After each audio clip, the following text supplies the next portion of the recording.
دەیانەوێ سابوونی خۆماڵی بخەنە بازاڕەوە و چیتر خەڵک بەکارهێنەری سابوونی کوالیتی خراپ و هاوردەکراوی دەرەوەی هەرێم نەبێت. تەها خوێندکاری قۆناغی چواری زانستی کیمیایە لە زانکۆی گەرمیان ئەو لەگەڵ سێ هاوڕێ خوێندکاری تریدا بە هاوکاری مامۆستایەکیان کارگەیەکی تایبەت بە دروستکردنی سابوونی خۆماڵیان دامەزراندووە و دەرفەتی کاریان بۆ خۆیان ڕەخساندووە.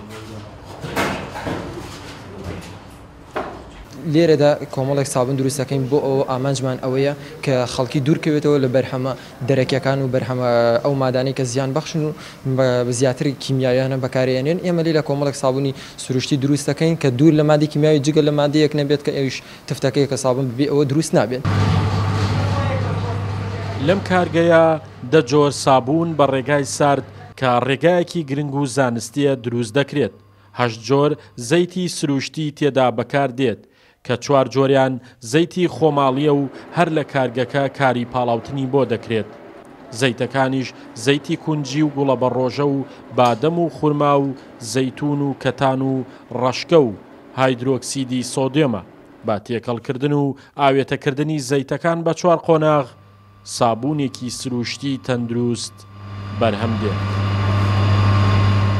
ئێمە سابوونانە بە چەند قۆناغێک دروستەکەین زیاتر لە ڕۆنی ناوخۆیی خۆماڵیمان هەیە و هەروەها لە دەرەوەژمان هەیە، بەڵام زیاتر پشتە بەسین بە ڕۆنە خۆماڵیەکان کە خۆمان دەریەکەین بە ئامێری تایبەتمان هەیە.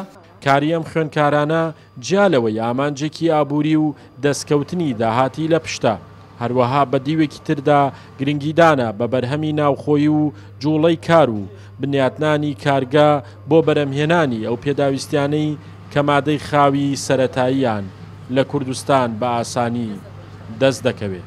بە تەجروبەکردنی ئەو زانستەی کە لە زانکۆ فێری بووینە هاتین بەکردەیی ئەم کارەمان کرد و هەروەها ئەمەش وەکو کارێک کە لە داهاتوویەکی کە وەک داهاتوێک لە پێشمانایە ئێمە ئەگەر سبێنێت وەک دەرچوویەکی زانکۆ ئەگەر هەلی کاری حکومیمان بۆ نەڕەخسا ئەوە ئەتوانین لەم کارگەیە پەرە بۆ زانستی خۆمان بدەین و تا بتوانین سوودێکی لێ ببین لەلایەنی ئابووریەوە. بەرهەمی ڕۆژانەی ئەم کارگەیە 250 تا 300 کیلۆ سابوونە. نرخی هەر سابوونێکیش لە 1000 دینارەوە دەست پێ دەکات بۆ 3000 دینار و بە پێ ئەوەی کارگەکەش بچووکە بڕی سابوونی بەرەم هات و تەنها لە بازاڕی ناوخۆیی کەلار ساغ دەکرێتەوە. شاخەوان محەممەد، کورسات نیوز، کەلار.